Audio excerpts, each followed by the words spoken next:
बिस्मिल्लाहिर्रहमानिर्रहीम। अस्सलामु अलैकुम नाजरीन। एक दिन पैगंबर इस्लाम अपनी माँ हलीमा सादिया से शिकायत करते हैं, क्योंकि दूध के जरिए भी वह सारे रिश्ते कायम होते हैं जो खून के जरिए होते हैं। इसलिए हलीमा सादिया पैगंबर इस्लाम की माँ करार पाए। शिकायत करते हैं कि मैं सारा दिन साए में बैठकर आराम करता हूँ, लेकिन मेरे भाइयों को जानवर चढ़ाने के लिए सारा दिन धूप में जाना पड़ता है, सहराओं में घूमना पड़ता है। यह आप कैसी नाइंसाफी कर रही है? कल से मैं भी उनके साथ जाऊंगा। जनाबे हलीमा सादिया मना करती हैं कि बेटा तुम में और उनमें फर्क है, लेकिन पैगंबर इस्लाम तस्लीम नहीं करते। कहा कि मुझे यह बर्दाश्त नहीं हो रहा कि एक घर में रहने वाले दो भाइयों में से एक आराम से रहे और एक जहमत के साथ रहे। मैं खुद अपने भाइयों की खिदमत के लिए जाऊंगा। हलीमा सादिया ने मना करना चाहा, क्योंकि फक्त हलीमा के घर की ही बात नहीं है। अब तो सारे कबीले की इज्जत का मामला है, सारे कबीला एहतराम करता है। अगर लोगों ने पलटकर मुझसे पूछ लिया कि हलीमा जो सारे कबीले के लिए बरकत लेकर आया तुम उसे ही अपने घर के काम के लिए भेज रही हो, तो मैं क्या जवाब दूंगी? मगर पैगंबर ने इतना इसरार किया कि हलीमा सादिया मजबूर हो गए और अगले दिन से पैगंबर इस्लाम ने आका की हैसियत के बजाय बराबर के साथी की हैसियत से अपने भाइयों के साथ जाना शुरू कर दिया। एक मर्तबा जब आप उनके साथ बकरियां चराने गए तो वह यह देखकर घबरा गए कि करीब की पहाड़ी से दो नौजवान उतर कर आए और हमारे भाई के करीब आए। बाजुओं से उन्हें थामा और उन्हें लेकर पहाड़ी पर जाकर गायब हो गए। चिखते हुए और फरियाद करते हुए कबीले में आए। माँ से कहा, गजब हो गया जो हमारे भाई हैं जिन्हें आप मक्का से लेकर आई हैं। पता नहीं कौन से दो आदमी आए और उन्हें लेकर फरार इख्तियार कर गए। हलीमा सादिया को हजरत अब्दुल मुतल्लिब की पेशन गोई याद है कि देखो इस बच्चे की हिफाजत करना दुश्मन इसके पीछे लगे हैं। घबरा गई सारे कबीले में फरियाद की कबीले के मर्दोंजन दौड़ते हुए आए, उस पहाड़ी पर चढ़ने लगे जहाँ का इशारा किया था। तो यह देखकर हैरान हो गए कि पहाड़ी पर वह बच्चा बड़े आराम के साथ इस अंदाज में लेटा हुआ है कि सर पर ताज है, जिस्म पर शाही लिबास है। दोनों नौजवान दाएं बाएं बैठे हुए जिस्म दबा रहे हैं और ऐसा लग रहा है कि गुलाम आका के सामने बैठे हैं। सामने सारे हुजूम को आते हुए देखा। एक लम्हे में वह लोग गायब हो गए। पैगंबर इस्लाम मुस्कुराते हुए खड़े हुए। जनाबे हलीमा सादिया से कहा कि मादरे ग्रामीण आपको परेशान होने की जरूरत नहीं है। परवरदिगार आलम की जानिब से वह हमारे मुहाफिज थे जो हर लम्हे मेरे साथ रहते हैं। उनके होते हुए कोई मुझे नुकसान नहीं पहुंचा सकता। अब हलीमा सादिया को कुछ इत्मीनान हुआ। इसके बाद भी 3 मरतबा पैगंबर इस्लाम इस तरह गायब हो गए थे, लेकिन अब हलीमा सादिया को इत्मीनान होता था। 2 साल का अरसा गुजर जाने के बाद हलीमा सादिया पैगंबर इस्लाम को लेकर उनके दादा से मिलाने आती है। अभी मक्के के करीब पहुंची थी, किसी काम के सिलसिले में खेमे से बाहर आती है। यकायक अंधेरा सा छाया और फिर हलीमा सादिया वापस जो आए तो यह देखा कि बच्चा गायब है। हलीमा सादिया तो परेशान हो गई, मगर वहां हजरत अब्दुल मुतल्लिब खाने खुदा के करीब बैठे हैं।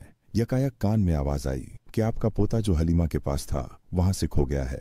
बस इतना सुनना था कि बेचैन होकर हजरत अब्दुल मुतल्लिब खड़े हो गए। तलवार को नियाम से निकाला, काबे के पर्दे को थामा और आवाज दी कि अगर मेरा बच्चा ना मिला तो मैं 1000 अरबों 100 कुरैशियों को कत्ल करूंगा। फिर पर्दा पकड़ के कहते हैं, परवरदिगार मैंने अपने पोते को तेरी हिफाजत में दिया था, तू ही उसको हिफाजत करने वाला है।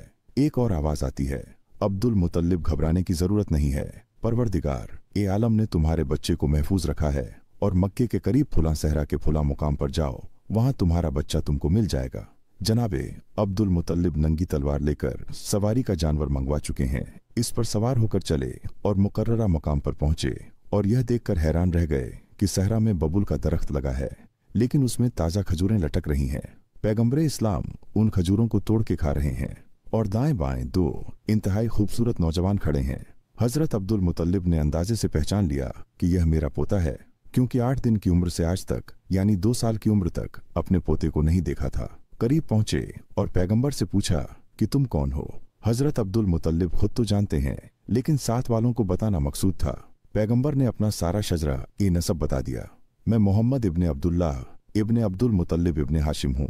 यहाँ तक कि हजरत आदम अलैहिस्सलाम तक अपना पूरा शजरा बताया। सवाल किया कि ये नौजवान तुम्हारे साथ कौन है? कहा यह जिब्राइल है, यह मिकाइल है, हर वक्त मेरी हिफाजत करते रहते हैं। अब्दुल मुतल्लिब ने कहा, बेटा मैं तुम्हें लेने आया हूँ। कहा कि मैं तो खुद आपका इंतजार कर रहा था। जनाबे अब्दुल मुतल्लिब अपने साथ अपने पोते को लेकर चले। मक्का में दाखिल हुए। अब तारीख यह बताती है कि 8वें दिन के बाद से अब तक अपनी माँ को भी नहीं देखा, लेकिन सीधा अपनी माँ जनाबे आमना के मकान में दाखिल हुए। कुरैश की सारी औरतें जमा हैं। जनाबे आमना रो रही है और उन्हें तसल्ली दी जा रही है, क्योंकि आमना को सिर्फ यह खबर मिली थी कि आपका लखते जिगर सहरा में खो गया है। पैगंबर इस्लाम बिल्कुल इस तरह से की जैसे पहचानते हो कि मेरी माँ कौन है। औरतों के हुजूम में दाखिल हुए और सीधे अपनी माँ की गोद में जाकर बैठ गए। सारी औरतें हैरानों परेशान हैं कि जिसने 8 दिन के बाद से अपनी माँ को नहीं देखा, मगर किस अंदाज से और किस यकीन के साथ अपनी माँ की गोद में पहुंचा है। जनाब अब्दुल मुतल्लिब ने हलीमा सादिया को बुलाया कि देखो, तुम्हें इसकी हिफाजत और बढ़ा देना है। यह इसलिए है कि आज मक्का में बाज यहूदी आए हुए हैं। अगर यह वाकया उन्होंने देख लिया तो उन्हें पता चल जाएगा कि यह बच्चा कहाँ है। हलीमा सादिया ने वादा किया कि अपनी जान से ज्यादा इस बच्चे की हिफाजत करूंगी। पैगंबर को लेकर वापस अपने कबीले में गई। यहाँ तक कि 5 साल गुजर गए। अब हलीमा सादिया पैगंबर इस्लाम को लेकर आती है। मुआहिदे की मियाद पूरी हो चुकी है। खुद जनाब अब्दुल मुतल्लिब और जनाब आमना भी अपने लाल के फिराक में तड़प रहे हैं। हलीमा सादिया को इनाम देकर रुखसत किया गया। अब पैगंबर इस्लाम अपनी माँ और दादा की आगोश में आ गए। तारीख बताती है कि 1 साल अपनी माँ के साथ और रहे, यहाँ तक कि रसूल खुदा की उम्र 6 साल की हुई। जब रसूल खुदा की उम्र 6 साल की हुई तो रात को ख्वाब में जनाब आमना ने अपने शौहर अब्दुल्लाह को देखा। एक मर्तबा तड़प उठी। सुबह आंख खुली तो अपने ससुर जनाबे अब्दुल मुतल्लिब के पास आती है और आने के बाद इजाजत तलब करती हैं कि मैं मदीना जाना चाहती हूँ। वहां पर मेरे मामू भी हैं और मेरे मामू के बेटे भी, और वहीं पर मेरे मरहूम शौहर की कब्र भी है। मैं उनकी कब्र की जियारत करना चाहती हूँ। चुनांचे जनाबे अब्दुल मुतल्लिब की तरफ से इजाजत मिलने के बाद जनाबे आमना अपने बेटे और अपनी एक कनिज जनाबे उम्मे ऐमन और सवारी के 2 ऊंट और जरूरत का सामान लेती है। यह मुख्तसर से काफिला मक्के से मदीना के लिए रवाना होता है। सफर तय करने के बाद यह काफिला मदीना में कबीले बनु नज्जार में पहुंचा। यह खानदान पैगंबर इस्लाम का ननिहाल खानदान है और यही वह कबीला था कि जब हजरत रसूल खुदा सल्लल्लाहु अलैहि वसल्लम मक्का से हिजरत करके मदीना आए तो इस कबीले की बच्चियों ने आपको खुश आमदीद कहने के लिए मशहूर व मारूफ कसीदा तलाल बद्रू अलैना पढ़ी थी। तारीख बताती है कि जनाब आमना 1 महीने तक उस कबीले में रही। उस मकान में ही ठहरी जहां हजरत अब्दुल्ला की कब्र मुबारक थी। कुछ अरसा वहां गुजरने के बाद वापसी का इरादा किया। मदीने से मक्का के लिए रवाना हुई। मदीने से तकरीबन 100 किलोमीटर के फासले पर पहुंची कि मकामे में अब्बा आ गया। यही वह मकाम है जहां हजरत आमना इतनी बीमार हो गई कि आगे सफर करने की हिम्मत न रही। मुख्तसर सा काफिला रोका गया।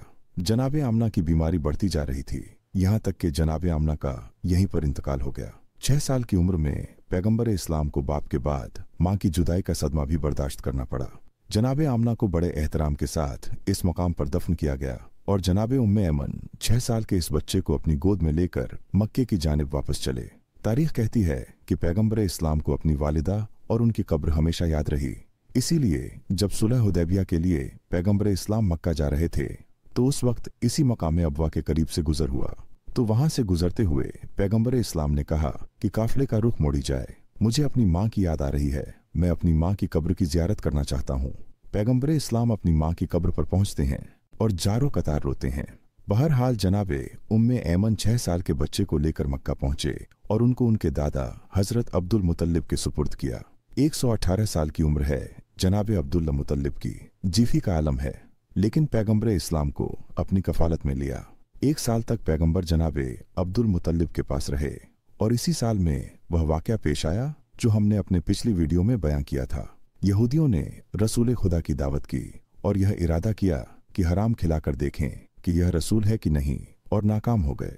जब पैगंबर इस्लाम की उम्र 7 साल की हुई और हजरत अब्दुल मुतल्लिब 119 साल के हुए, तब एक ऐसा वाकया पेश आया जिसमें पैगंबर इस्लाम के पास कुछ ऐसे तोहफे आए जो पैगंबर इस्लाम की सारी जिंदगी पैगंबर के साथ साथ रहे। वह वाकया यह था कि उस जमाने में यमन के हाकिम ने मक्के पर कब्जा कर लिया और मक्के को अपनी हुकूमत में शामिल कर लिया। अब्दुल मुतल्लिब उन दिनों मक्का में नहीं थे। जब वापस आए तो पता चला कि यह वाकया पेश आया है। मक्के वालों की सलामती थी। अब्दुल मुतल्लिब अपनी जिम्मेदारी समझते हैं। कहा कि मैं खुद हाकिम यमन से जाकर बात करूंगा और उसे बताऊंगा कि यह खुदा का मोहतरम शहर है। यहाँ वालों पर ना कोई टैक्स लगाया जाए, न जुल्म किया जाए। अपने एक मुख्तसर से वक्त को तैयार किया और मक्का से यमन चले। जनाबे अब्दुल मुतल्लिब की आदत में यह शामिल था कि जब कहीं जाते थे तो रसूल खुदा को साथ नहीं लेकर जाते थे, इसलिए कि मक्का मेरा शहर है जहाँ पर हम हिफाजत कर सकते हैं।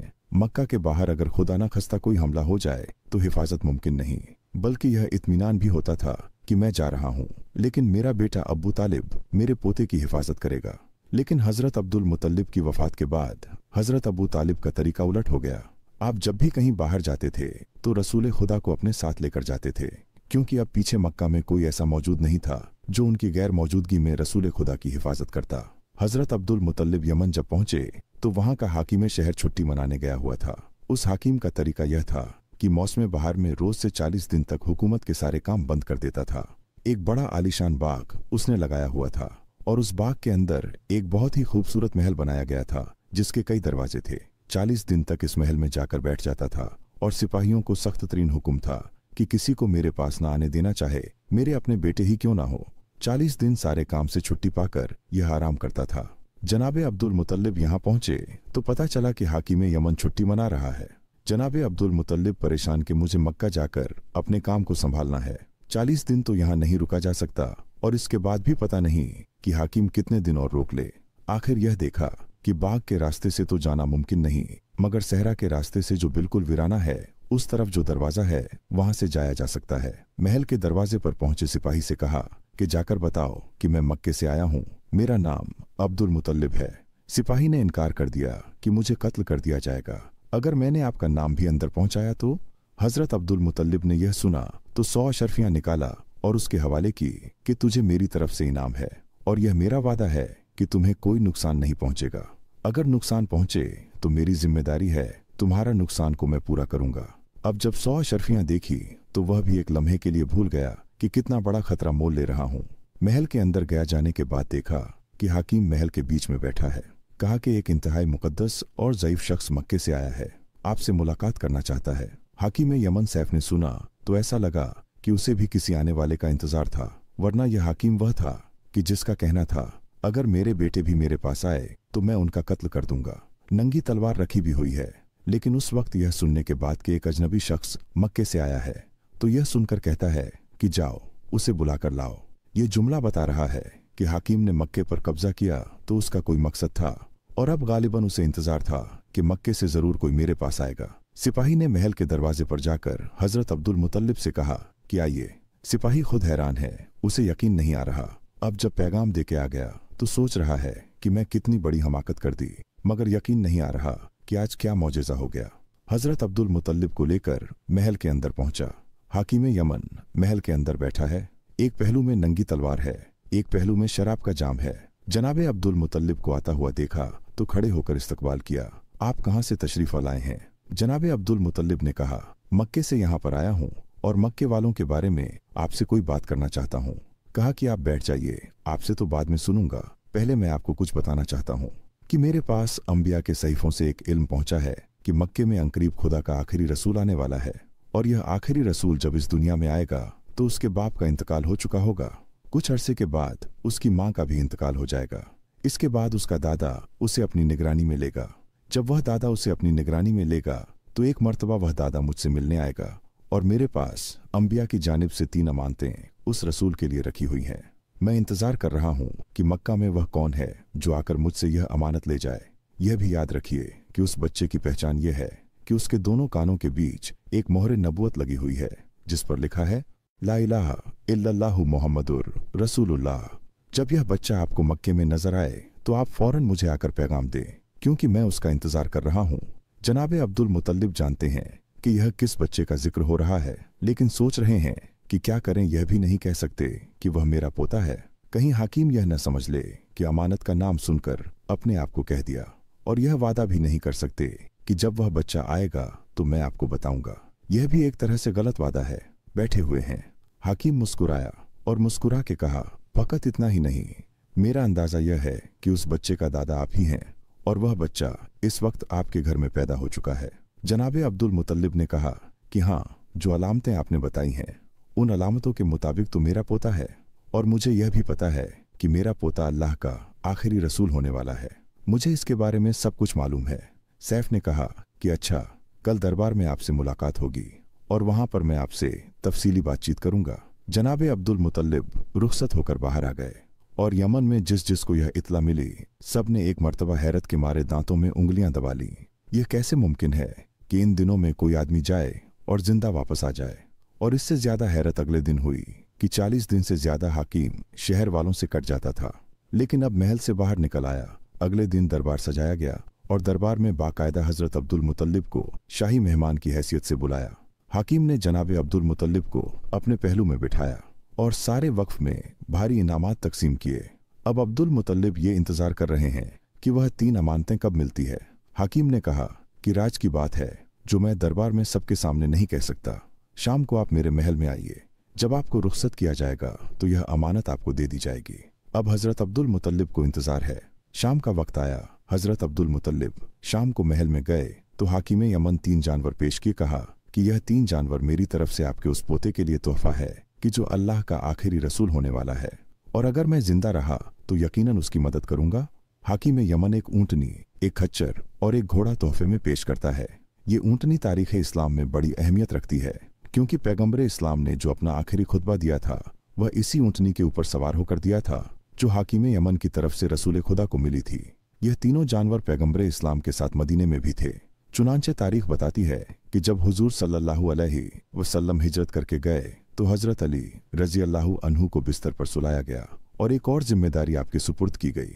खानदाने बनु हाशिम की जो औरतें हैं जिन्हें रसूल खुदा अपने साथ लेकर नहीं गए थे, उन्हें और इन जानवरों को और खानदानी तबर्रुकात को लेकर मुझसे मदीने में मुलाकात करना। तो यह पैगंबर इस्लाम के पास वह तोहफे थे कि जो हाकिम यमन के जरिए उन तक पहुंचे और आखिरी वक्त तक पैगंबर की खिदमत में रहे। हाकिम यमन ने बताया कि यह घोड़ा परवरदिगार आलम की जानिब से एक मौजे के नतीजे में वजूद में आया और इस ऊंट के बारे में भी रिवायत है कि यह खासुल खास तोहफा पैगंबर इस्लाम के लिए बनाया गया। हाकिम ने तीनों जानवरों के बारे में बताया कि इस ऊंटनी पर मैं अगर 6 महीने भी सफर करूं तो ये थकती नहीं है और अपने सवार को परेशान नहीं करती। घोड़ा ऐसा बाबरकत है कि मैं जिस जंग में भी इस पर सवार होकर गया कभी मुझे शिकस्त नहीं हुई और मेरे कदम पीछे नहीं हटे। खच्चर ऐसा है कि इसके ऊपर सवार होकर अगर तफरीह की जाए तो इंसान की तफरीह का लुत्फ दोबाला हो जाता है। ये खासुल खास 3 तोहफे हैं। ये आप इस साल अपने साथ ले जाएं। आइंदा साल जब आप तशरीफ लाए तो एक और अहम तरीन राज है जो अंबिया के सहीफों में है और मेरे सीने में महफूज है। मैं वह आप तक पहुंचा जाऊंगा ताकि आप फिर अपने खानदान वालों को यह राज बताएं। अपने पोते की हद से ज्यादा हिफाजत करें। आइंदा साल मुझसे जरूर मुलाकात करें और मेरा ये अकीदा सुनते जाएं कि मैं आपके पोते की नबूवत पर ईमान ला चुका हूं और अगर जिंदा रहा तो तलवार निकालकर उनकी मदद करूंगा। हजरत अब्दुल मुतल्लिब को खुदा हाफिज कहा। हजरत अब्दुल मुतल्लिब इंतहाई खुशी के आलम में वापस आ रहे हैं। मक्का के करीब पहुंचते हैं। एक मर्तबा मक्का वालों को पता चला कि हमारे सरदार हाकिम यमन से बातचीत करके आ रहे हैं। सारा मक्का इस्तकबाल के लिए निकला। पैगंबर इस्लाम साथ हैं, मगर रास्ते में एक जगह पत्थर पर बैठ गए और मक्के वाले आगे बढ़ गए। जैसे ही यह इस्तकबालियां हुजूम हजरत अब्दुल मुतल्लिब के पास पहुंचा तो हजरत अब्दुल मुतल्लिब ने किसी को नहीं देखा। पहला सवाल किया कि मेरा पोता कहाँ है। अब लोग एक दूसरे को देख रहे हैं। पता चला कि वह तो रास्ते में एक जगह आराम के लिए बैठ गए थे। हम आगे निकल आए। जनाब अब्दुल मुतल्लिब ने कहा कि मैं किसी से मुलाकात नहीं करूंगा जब तक कि अपने अब्दुल्लाह की निशानी की जियारत ना कर लूं। सबको हटाकर आगे बढ़े और खुद पैगंबर इस्लाम के पास पहुंचे और कहा कि ये 3 तोहफे मैं तुम्हारे लिए लाया हूं। पैगंबर इस्लाम ने इंतहाई खुशी के साथ उन तोहफे को कबूल किया। हाकिम यमन को दुआ दी और इसके बाद सारी जिंदगी यह तोहफे पैगंबर के साथ साथ रहे। यह पैगंबर इस्लाम की उम्र के 7वें साल का वाकया है। 1 साल गुजरे तो पैगंबर इस्लाम 8 साल के हो गए। इसी दौरान मक्का में कहत पड़ा और ऐसा कहत कि लोग दाने दाने को मोहताज होते जा रहे थे। हजरत हाशिम की एक पोती थी, यानी पैगंबर इस्लाम की रिश्ते की फूफी। उन्होंने एक मर्तबा ख्वाब में यह देखा कि जब तक तुम अब्दुल्लाह के यतीम के जरिए से दुआ नहीं मांगोगे उस वक्त तक मक्का वालों की परेशानी दूर नहीं हो सकती। खानदाने बानु हाशिम के लिए तो यह कोई मसला ही ना था। अगले दिन यह ख्वाब जब मक्का में फैली तो सब तैयार हो गए। पैगंबर इस्लाम को आगे आगे लेकर चले और मक्का के बाहर जाकर पैगंबर ने दुआ मांगी। बारिश तो हुई, मगर अबू जहल वगैरह जो पहले ही से हसद के मारे तड़पते जा रहे थे कि सारे एजाज इस खानदान को मिल रहे हैं, एक मर्तबा उनके हसद में और इजाफा होता चला गया। 8वीं साल में पैगंबर इस्लाम को एक और सदमा बर्दाश्त करना पड़ा। 8 साल और 8 महीने पैगंबर इस्लाम की उम्र है। वह वक्त करीब आ रहा है कि हजरत अब्दुल मुतल्लिब को यमन से आए हुए 1 साल हो जाएगा। वापस जाना चाहते हैं, मगर परवरदिगार आलम उस राज को राज ही रखना चाहता है। खुदा जाने हाकिम यमन क्या बात कहना चाहता था, क्योंकि इससे पहले कि हजरत अब्दुल मुतल्लिब यमन जाते बीमार पड़े और मक्का में ही आखिरी वक्त आ गया। हजरत अब्दुल मुतल्लिब की हालत बिगड़ती जा रही थी, यहाँ तक कि खानदान के लोगों ने तय किया कि हजरत अब्दुल मुतल्लिब को खाना खुदा के करीब मुंतकिल किया जाए। चुनांचे हजरत अब्दुल मुतल्लिब को खाना एक खुदा के करीब लाया गया और उनके लिए एक मसनद को बिछाया गया। हजरत अब्दुल मुतल्लिब को उस पर लेटा दिया गया। खाना ए खुदा के दरवाजे के करीब हजरत अब्दुल मुतल्लिब बेचैनी से चारों तरफ देख रहे हैं, जैसे किसी को तलाश कर रहे हों। पैगंबरे इस्लाम भी पीछे पीछे आ रहे थे। जब यहाँ पहुंचे तो सीधे मसनद पर कदम रखा। अब्बू लहब जो रसूल खुदा का चाचा था, उसने सोचा कि मौका यह गनीमत है। आगे बढ़कर पैगंबरे इस्लाम को रोका। हजरत अब्दुल मुतल्लिब जो गशी की हालत में है, एक मर्तबा आंखें खोली, चारों तरफ देखा। ऐसा लगा कि किसी को ढूंढ रहे हैं। किसी ने सवाल किया कि आप किसको तलाश कर रहे हैं? जवाब ना दिया। फिर चारों तरफ देखा। निगाह पड़ गई कि मेरा पोता आगे आ रहा है और अब्बू लहब रास्ता रोक रहा है। अगरचे बेहोशी के करीब है, जुबान हरकत नहीं कर रही, मगर उस वक्त भी जलाल आ गया और इंतहाई सख्ती के साथ अब्बू लहब को डांट कर कहा कि खबरदार, आइंदा मेरे बेटे अब्दुल्लाह की इस निशानी के किसी काम में दखल ना देना। सारा मक्का जनाबे अब्दुल मुतल्लिब को देखने आया हुआ था। अबू लहब ने अपनी जिल्लत महसूस की, मगर क्या कर सकता था, मजबूरन पीछे हटना पड़ा। हजरत अब्दुल मुतल्लिब ने हुक्म दिया कि मेरे पोते को आगे लाया जाए, इसकी वजह से मैं बेचैन हूँ, बेकरार था। पैगंबरे इस्लाम आगे आए। जनाबे अब्दुल मुतल्लिब ने अपने सीने पर सुलाया, कहा कि अब मुझे करार आ गया। हुक्म दिया कि कूड़ा डाला जाए कि मेरे बाद मेरे इस पोते की निगरानी कौन करेगा। कूड़ा डाला गया। हजरत अब्बू तालिब का नाम आया। हजरत अब्बू तालिब को मक्के की सरदारी भी मिली और इससे बढ़कर यह सादत के अब तक पैगंबरे इस्लाम उनके घर में प्रवरिश पाएंगे। एक मर्तबा हजरत अब्बू तालिब को आगे बुलाया और करीब बुलाकर वसीयत की और सबसे पहले अहद यह लिया कि खुदा की कसम खाकर यह कहो कि अगर मेरे इस पोते पर किसी वक्त कोई मुसीबत का वक्त आया तो तुम अपने माल, इज्जत, जान और औलाद तक को कुर्बान करने से गुरेज नहीं करोगे। अब्बू तालिब, जिनका तो एतकाद यही है, अपने वालिद से खाना खुदा के सामने कसम खाकर यह अहद करते हैं। और इसके बाद दूसरी नसीहत के बेटा, वैसे तो तुम्हें सबसे बचाना है मेरे इस पोते को, मगर खास तौर पर यहूदियों से और कुरैश के हासिदों से होशियार रहना। हजरत अब्बू तालिब ने अहद किया कि मेरी जान औलाद से भी ज्यादा कीमती है मेरा यह भतीजा। हजरत अब्बू तालिब के हाथ में पैगंबरे इस्लाम का हाथ दिया। इसके बाद आवाज दिया कि कुरैश वालों, क्या मेरा तुम पर कोई हक है या नहीं? सारे कुरैशी ने कहा कि आपकी वजह से हम साहिब इज्जत हो गए, आपकी वजह से सारा अरब हमारा एहतराम करने लगा, आपका हमारे जान माल पर हक है। कहा बस मेरे उस हक का वास्ता मेरे इस पोते की मदद करते रहना और इसके हुक्म की अतात करते रहना। सारे कुरैश ने यक जुबान होकर कहा हमारा आपसे यह वादा है। अब हजरत अब्दुल मुतल्लिब चारों तरफ देखते हैं। कहा कि मैं दुनिया से जा रहा हूँ, मेरा दिल यह चाहता है कि मेरी बेटियां मेरे सराहने हों और मुझ पर गिरगियां करें और मैं इस दुनिया से रुखसत हूँ। कुरैश के दूसरे लोगों को जरा दूर किया गया। हजरत अब्दुल मुतल्लिब की 6 बेटियां थीं, यानी पैगंबर की 6 फूफियां थीं। उन सब को बुलाया गया। जनाबे अब्दुल मुतल्लिब की बेटियां शायरी जानते थे। हजरत ने अपनी बेटियों से कहा कि मैं तुम्हारे गिरिया उजारी के दरमियान इस दुनिया से रुखसत होना चाहता हूँ। एक एक बेटी अपना लिखा हुआ मरसिया पढ़ती है। हजरत अब्दुल मुतल्लिब को सुकून आता जा रहा है। यहाँ तक कि 6 बेटियों ने अपने मरसिया खत्म किया।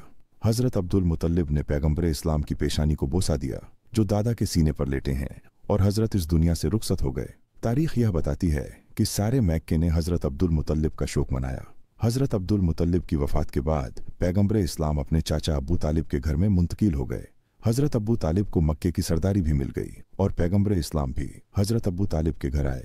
हजरत अब्बू तालिब के घर पैगंबरे इस्लाम जब तशरीफ लाए तो हजरत अब्बू तालिब उस इज्जत व एहतराम का अभी से मुजाहिरा शुरू कर देते हैं कि जो आम मुसलमान ने ऐलान रिसालत के बाद शुरू किया। अपने बिस्तर पर साथ सुलाते हैं, एक ही लिहाफ में साथ रखते हैं ताकि किसी दुश्मन का हमला न होने पाए। घर में खास तौर पर हुक्म है कि जब तक मेरा भतीजा खाने के लिए दस्तरखान पर ना बैठे, खबरदार कोई भी खाना नहीं खा सकता।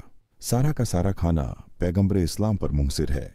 यहाँ तक की तारीखों में है कि अगर किसी दिन पैगंबरे इस्लाम का खाना खाने का दिल नहीं चाहा तो अब्बू तालिब का हुक्म होता कि आज मेरे घर में खाने का दस्तरखान ही नहीं बिछेगा, सब फाका करें, यह मुझे कबूल है। मगर यह बर्दाश्त नहीं कि मेरे भतीजे के हाथ डाले बगैर किसी खाने को इस्तेमाल किया जाए, क्योंकि जब मेरा भतीजा किसी खाने में हाथ डालता है या मस करता है तो बरकत ही बरकत हो जाया करती है। इधर अब्बू तालिब के यह अहकामात हैं, उधर उनकी बीवी मोहतरमा जनाबे फातिमा बिनते असद भी कहती हैं कि मैंने मुसलसल मोजेजात पर मोजेजात देखे, और कहती है कि हमारे घर में खजूर का एक सूखा हुआ दरख्त था। एक दिन रसूल खुदा मकान के सहन में दाखिल हुए। सहन में आकर किसी काम से दरख्त के करीब रुक गए। दरख्त पर हाथ रखा। जैसे ही दरख्त पर हाथ रखा तो दरख्त में ताज़ा खजूर पैदा हो गए। दरख्त सूखा है सर, शब्द नहीं हुआ, मगर खजूर पैदा हो गई। जनाबे फातिमा बिनते असद रहती है कि अब दरख्त का ये तरीका हो गया कि दिन में कम से कम एक मर्तबा उसमें खजूरें जरूर आया करती थीं और मैं उनको तोड़कर अपने घर वालों को खिलाया करती थी। एक दिन ऐसा इत्तेफाक हुआ कि उस खजूर के दरख्त ने नागा कर दिया और खजूर नहीं दी। अब परेशान क्योंकि आदत पड़ गई थी, थोड़ी देर बाद मेरा भतीजा मकान में दाखिल हुआ। मैंने उससे एक तरह की शिकायत की कि उस दरख्त को क्या हो गया है, इसने खजूरें देना बंद कर दी हैं। इतना सुनना था कि मेरा भतीजा आगे बढ़ा और दरख्त के करीब पहुंचा। जनाबे फातिमा बिनते असद फरमाती हैं कि मैंने देखा कि दरख्त की शाखाएं झुकी और झुक के पैगंबरे इस्लाम के चेहरे के करीब आई।